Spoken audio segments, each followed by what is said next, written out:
Ay, alis na kami Sige ma'am, ako na po bahala dito, noted. Ito pala yung luma kong damit. Ito na yung susuotin mo simula ngayon ha.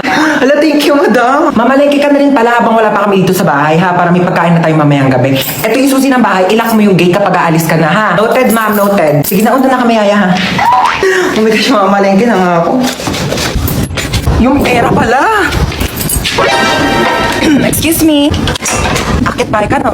Sino ka? Marunong ako magbukas ng gate kahit walang susi. Talaga? Oo, ano ka ba? Babayaran mo lang ako ng 500. Bubuksan ko yung gate. 500? Grabe naman to. Kaya nga ako nag-akit bahay para magkapere. Alam mo, hindi ka nalugi sa akin. 500 lang ibibigay mo sa akin. Tapos yung mga nakatira dyan, mayaman yan. 500. Okay, I receive 500. Isa mo na dyan. Natanggal ko na.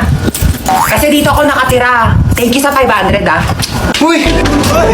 Tigil mo yung 500 ko!